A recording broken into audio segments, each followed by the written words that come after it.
Poet friends, I'm very happy to share with you that we are live and we have already been done with 3 readings. Our leading poet and major voice in Indian poetry, Arundhati Subramaniam, has inaugurated the readings, poetry live readings, a unique experience in these troubling times.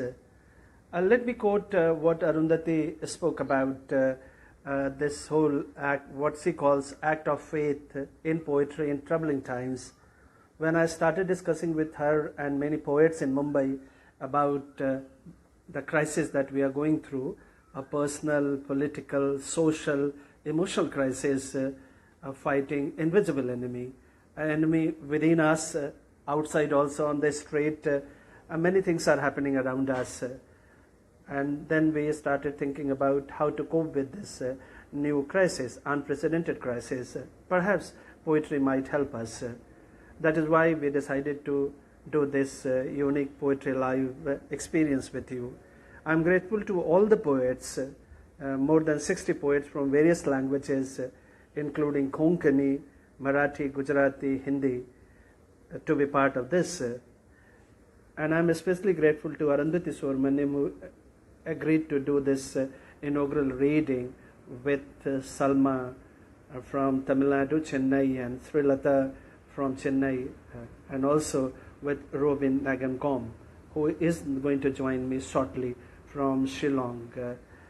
All these poets lend a unique voice to us, a unique voice of poetry. And this voice is so healing, and so powerful today. And I also want to thank my poet friends, especially those who are from different parts of the country. And I want to name Mamang Dei, who instantly agreed to be part of this poetry reading, Neelam Kumar from Assam, Manglesh Tabral, Priya Sarukai Chaberia, Anjali Purohit, and her Cappuccino Adda poets who are part of our life in Mumbai. And Hemant and his gang of poetry wallahs all over the country for inspiring to do this poetry hangout. And more importantly, many senior poets, including K. Sachidanandan, who has agreed to be part of this poetry hangout, poetry live. And above all, I must put it on record that our celebrated poet and cultural theorist Ranjit Hoskate has sent a lovely message extending his support to this spontaneous act of faith in poetry in troubling times. And he believes that this is a wonderful initiative, bringing together poets from different languages and different parts of the country, and also giving this opportunity to express their poetry and also express their innermost faith in the healing touch of the poetry. I look forward to your support, and I also want you to be proactively part of this whole hangout experience. And let me say something what Arundhati says in her widely popular poem and critically acclaimed poem, Prayer, that let poems begin and faith spreads like the hum of crickets. So this is the voice, that we want to hear at this point of time when we are into this lockdown for at least 21 days. So this poetry hangout will continue until 14th of April, and let's see what happens afterwards. And this also gives me opportunity to share, a few lines from Ranjit Hoskate's widely celebrated book, Jonah Well. In the poem Ocean, Ranjit says, "My name is Ocean, I shall not be contained, my tides a spell, a starting gun and finish line. Afterwards, only shells and scattered ropes will remind you I was there." He is there with Arundhati, with Srilata, with Robin, with us, all of us, all the poets of the country and from various languages. So I would like to now invite Robin to join me and in this conversation.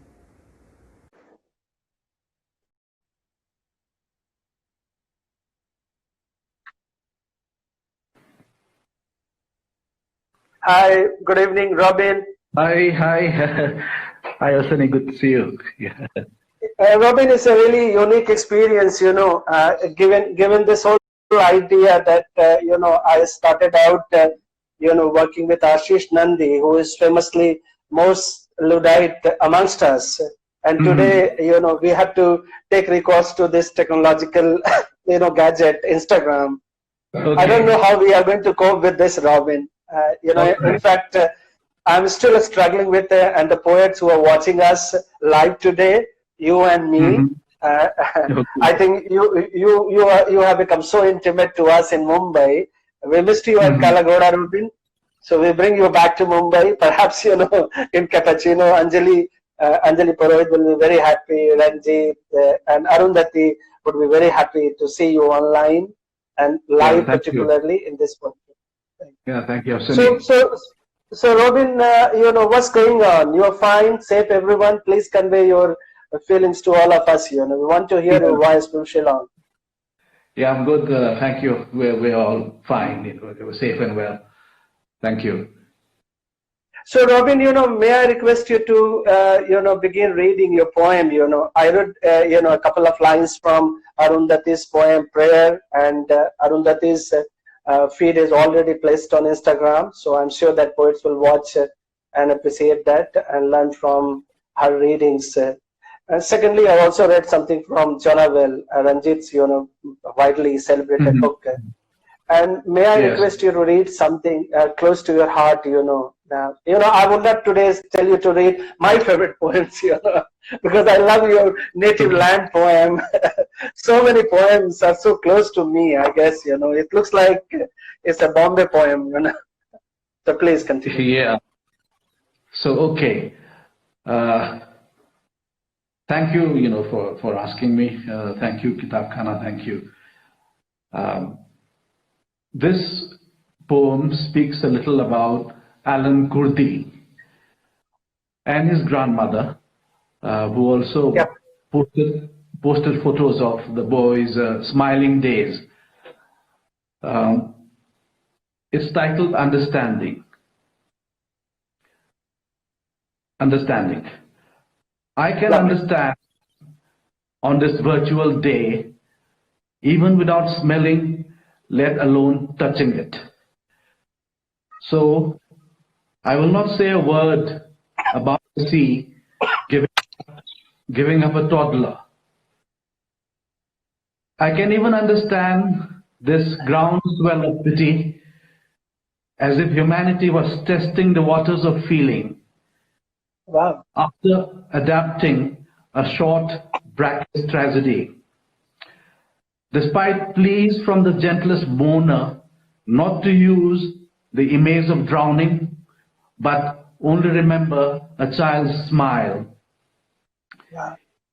In an age whose only metaphysical worry is what can be saved? Trees, animals, or children, for instance. Late after the mocking, ecstatic destruction. That's the poem, Understanding. Lovely, Rob. Lovely understanding. So tell me more about, see that your last volume was perhaps out in 2008, I believe. Because you 2006, you are a decadal poet, Every decade you come back and surprise all of us, You are our significant voice in Indian poetry. So please share something that you want to read for all of us today in this unique poetry hangout. Yeah, thank you so much. So, can I read one more then, or two more? Would you have? Two more, we have time, please. Okay.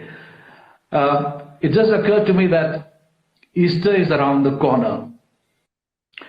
Yes. And, yes. We can hope that this, we have to talk about the contagion. This contagion also will pass, sooner rather than later, and we will get another, perhaps, shot at resurrection. So wonderful. This poem is wonderful. I love Easter eggs. I love Easter eggs. Yeah, this poem is an old poem. It's titled During Easter. Winter languishes in the street like an old man who refuses to stir. When constellations swing instantly and cherries turn red, like the luminous lips of girls eager for kisses. The streets are only half emptied. Not everyone has gone to witness the resurrection of the Son of God. On Maundy Thursday, no one washes the feet of the poor as the Son of Man washes the feet of his automobile. Lovely. But the miracle is here on earth as flesh and blood celebrate the wonder of meaningless life in the acridness of tear-filled rain falling from already sleepy skies. And yesterday's bitterness fades the moment you forgive every bastard and whore, and only thanksgiving follows the shock of being alive. On Easter Sunday, walk in the wind that lingers in your hair, or stand immobile like a grey carving in the public square after squandering last rupee on a bottle and laugh at the Son of Man who anoints his car. Under Easter stars, listen to the haunted organ lifting a ghostly hymn and pray with a pastel can heart for the sorrow of the woman shut out from a church.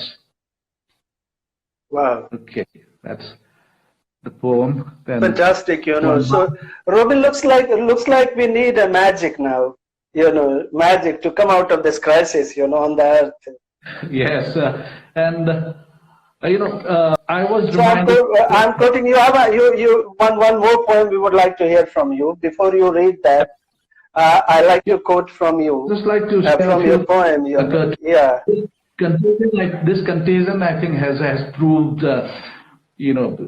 more than ever that we cannot exist as islands, and I should not allow my racist, communal and fascist impulses to get the better of me. And to continue with the, John Donne's, thoughts. But Robin, Robin, may I quote, a few lines from your own poem? At this point of time, when I'm home alone, helping family with cooking, which is my really, I love cooking, cleaning, etc. I'm back to that work. But your lines from your poem, The Native Land, where you say that a sleepless night, a lorelor night, and poetry arrived silent to console my wounded me.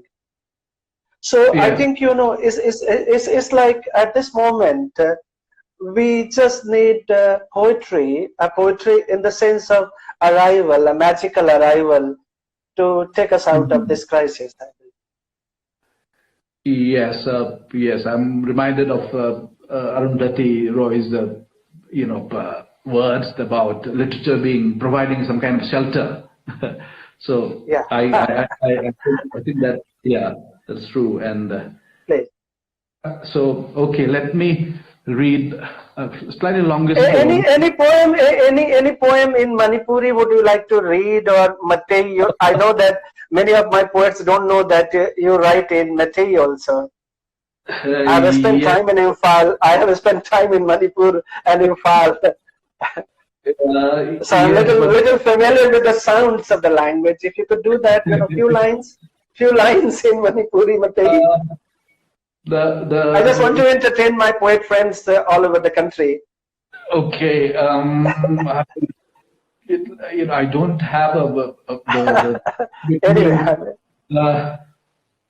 But please.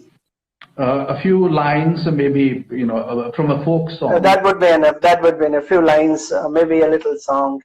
Yeah. Okay. Let me try. I haven't tried this for a long time. Please.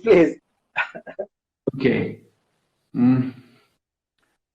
Ching the sat pi ingelai china dana ken kiva ha kalaki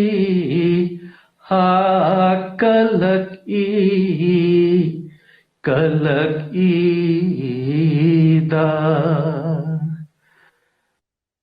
aina kenge kende do malang bana humbada ha ken bani de.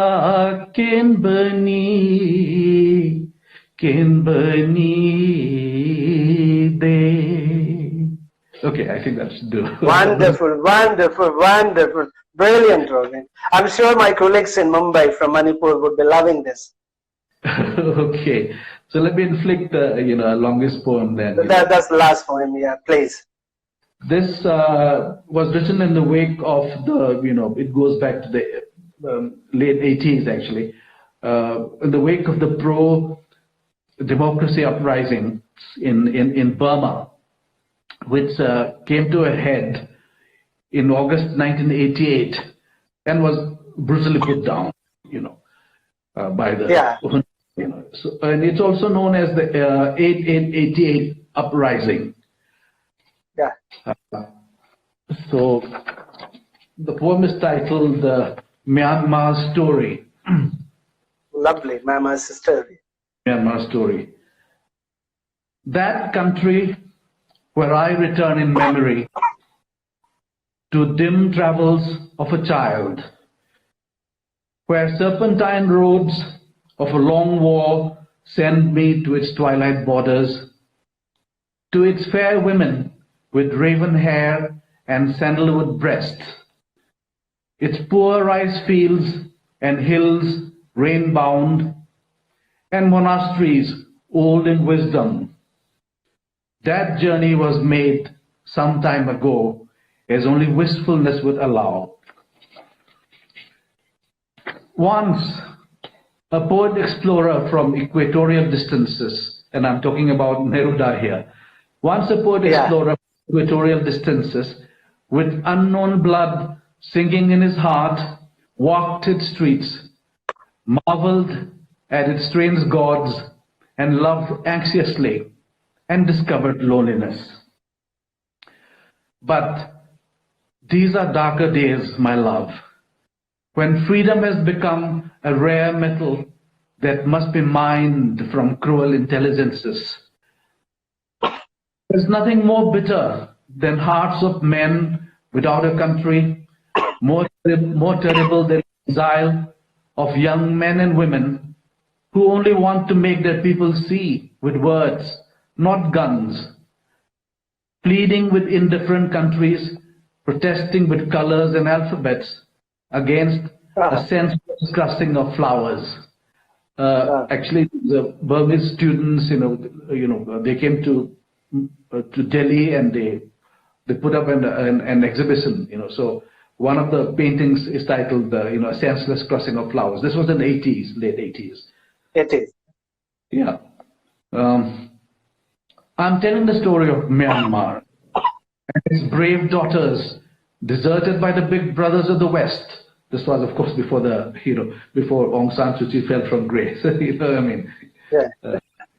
an old poem. So, deserted by the big brothers of the West, and democracy weeping in its tropical forests. My God, lovely. I speak of incessant tears hidden in the folds of intoxicating freedom. Listen, love, to Burma's story. Once the pearl of the East, and now the base metal of democracy. The elusive white man's cross that natives carry, causing its doctors, students, and priests to mourn their native land's fate. To sing fugitive songs around the world, hoping only songs will preserve fragile sanity in a mad country where bandits come riding in tanks to greet its citizens. Generals enslaved by their own terrors, purging their generals enslaved by their own horrors, purging their terrors by uprooting fields and gardens, exterminating before things could grow into nightmares. Wow. My love, in my dream, where they tear a green heart from the hill's ribs in steamy jungles, for the idle whites swooping on Rangoon, who will take away jade souvenirs to remind themselves of a subject race. I carried you across slopes of my war-torn mind, leaving furrows of lead, and put flaming orchids in your bridal hair. In my dream, each drop of blood sprouts a humming voice the bandits throttled, but the humming voice, but the running blood grows in clamor, answering unerringly to new voices. That's the point. Wow. You know. Lovely new voices. Robin, you really spoke like and read like a new voice. I mean, like, it's unbelievable that, you know, such a senior and significant poet of Indian poetry always brings so much freshness, so much rawness always, and so much lyric, you know. We always think of you as a lyric poet, you know, who really gives us a very surreal and more real, perhaps, you know, in these troubling times of coronavirus. Yeah, so stay engaged with us, Robin. Stay engaged with us, and bless, you know, Poetry Live to continue. And, you know, maybe, you know, by the time Easter, we are out of this crisis, Robin. Yeah, thank you so much, Ashwani. Yeah, thank you. And before you leave, you know, let me make a small announcement for my friends who are watching this Instagram live poetry, that tomorrow we have, you know, a stellar cast. How can you miss Heman Devate with Sampurna Chatterjee, two of the most leading poets, you know. Heman Devate, you know, is perhaps the most significant voice in Marathi, and who has been translated widely by Mustan Said, and Sampurna. She doesn't need any introduction. And then followed by Neelam Kumar and Navina Das. Both are so visceral. Yeah, Neelam and Navina Das. Please, Robin, do stay engaged with us and watch them tomorrow. Listening to these wonderful posts. Thank you once again, and I want to thank, you know, Mansi and team Kitab Khana and team Indian Novice Collective, and also Srishti Sethi from TISS for supporting this inaugural day for Poetry Live. Thank you very much, and please convey my regards to your family, Robin. Take care. Thank you. Yeah, stay safe and well, and thank you to Kitab Khana and you know, the and Indian Novels Collective, and you, then Indian Novels Collective, and Mansi and you, Ashwani. Thank you so much. Yeah. Thank you, Robin. My pleasure. Thank you. Good night. Good night. Thank you very much. Yeah.